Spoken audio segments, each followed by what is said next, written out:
ทำยิ่งทำใจหนักหนาเจ็บใจทอดอยู่ด้วยริ้วรอยเศร้า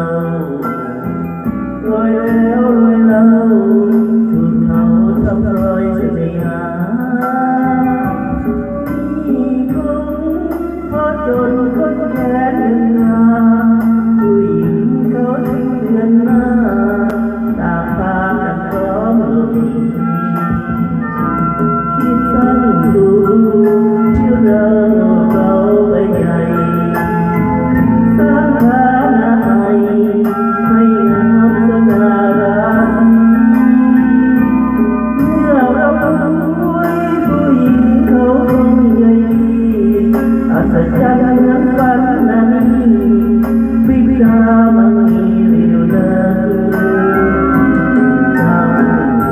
ตัวปากหลักรอรักมาใหม่คราวนี้คงไม่สองใจเพราะการหลงหันกระยิมใจนั่งรอยิ้มมาร่วมรักล่วงเลยหลายปีดังโอ้คนรักใจไม่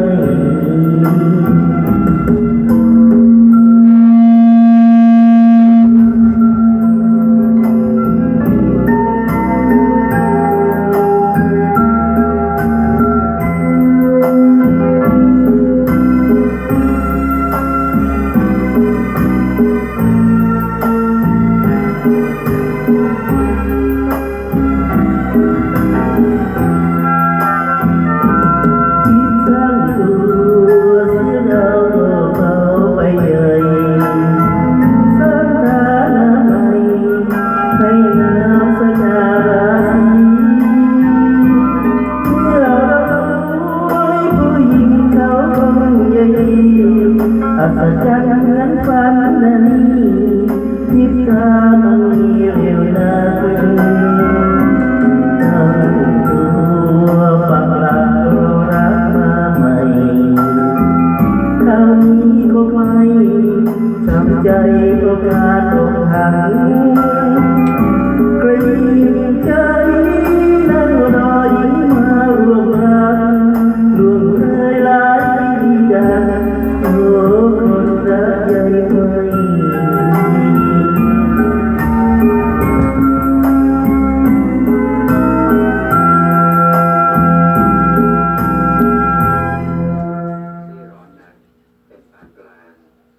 โจทย์ลงมาจากเสียงร้องของคุณสุเทพกำแพง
เป็นวาสนา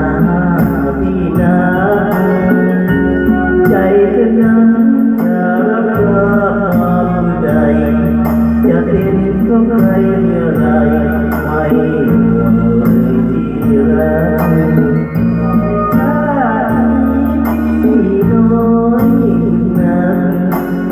นชื่อตรงรักสร้างสุดเพราะ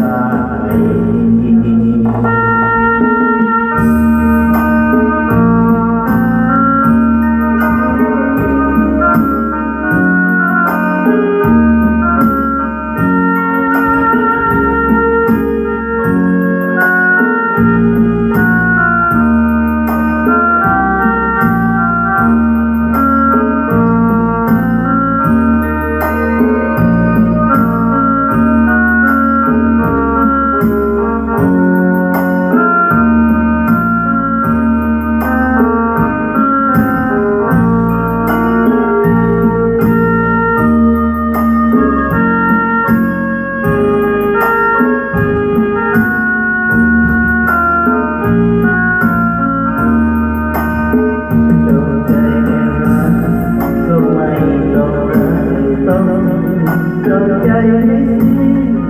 ก็ไม่ต้องเป็นเวทนาเพียงแต่ขอให้รักรักดีสุดาก็สุขโบราณเป็นวาสนาที่น่าทึ่งใจนั้นจะรับชอบมอบผู้ใดจะเป็นของใครเมื่อไรไม่หวังเลยที่รักน้อยบุญนาเทียมจนชื่อตรงรักสร้างกุศลรอสาย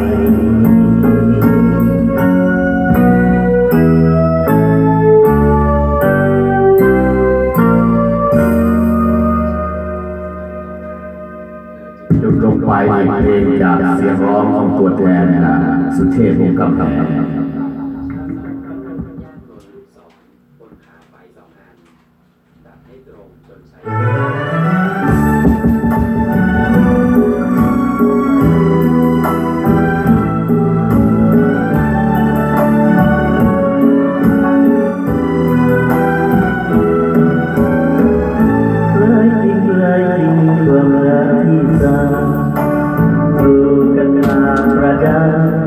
ใจสอนเนื้ออ่อนดวงใจจนอยากจะเก็บจนมันเล่ลิ้นกระหายจนใจสังวรสังวายกลายเป็นคนที่ขาดรักร้ายจริงผู้หญิงนักใจเธอทำทำลายแม้ชายที่เคยบอกรักรักเธอจำรักเธอสั่นกว่ารู้จักดวงใจของฉันก็มันหักหัวใจของเธอเกลียดกันไม่สำคัญถ้าใจไม่รักแต่ใจคือรักกับมันเปลี่ยนมันน่าสลดเอามีดคมมาเสียดเรื่องกันให้มันยับเยินมันแก่มันขาให้ยังดีกว่าทนปวดร้าวให้ฉันต้องเป็นชายร่างพิการยังมีกว่าดวงตาพิการอ่อนไหวอย่างนี้เพียงร่างพิการยังมีวันยิ้มชื่นชีวิตแต่ใจพิการมันยับชีวิตจนตาย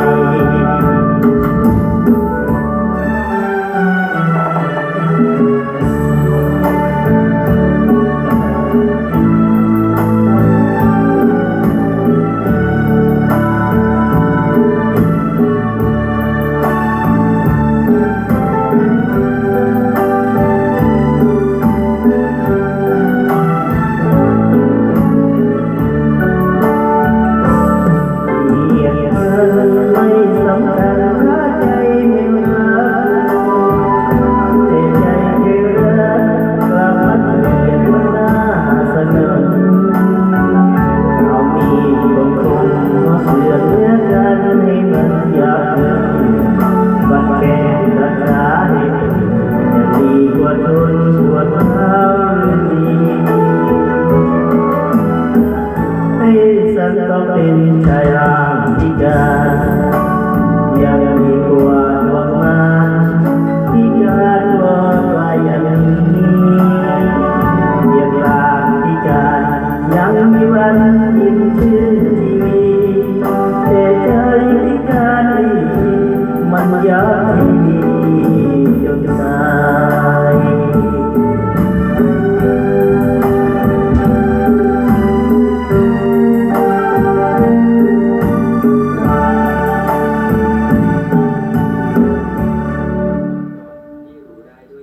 นี่หรือคนที่จนยกย่องประเสริฐในสิ่งประเสริฐไม่เคยเข้าข้างตัวสันมีแต่ความทุกข์ทุกทางยามเหยียดที่วันเศรษฐีตกสาร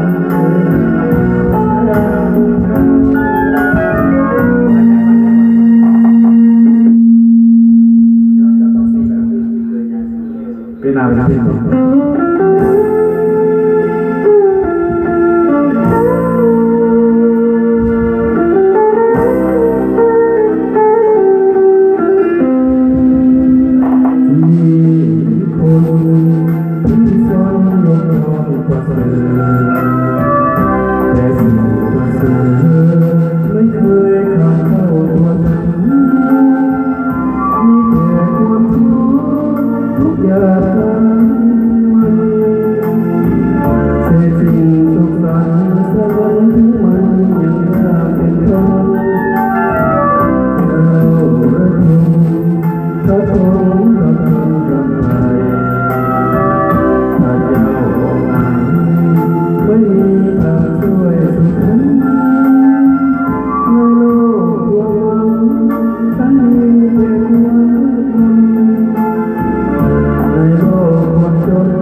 มของจิตคิดว่าสักวันคิดว่าไม่นานจะเท่านี้ก็คงไม่นาน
Hãy subscribe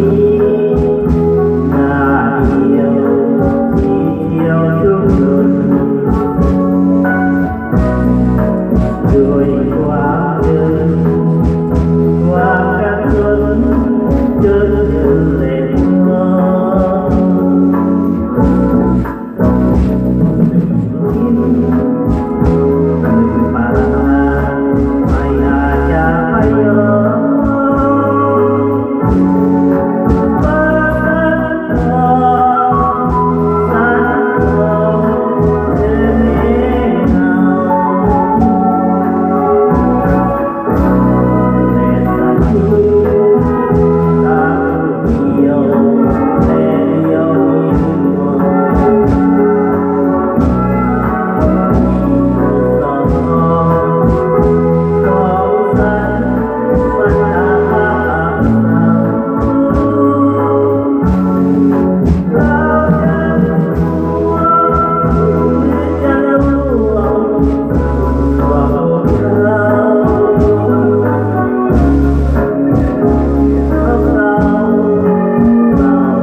lỡ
อย่าลืม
ดานาปัจจัยเภสัชบริหารเหล่าใด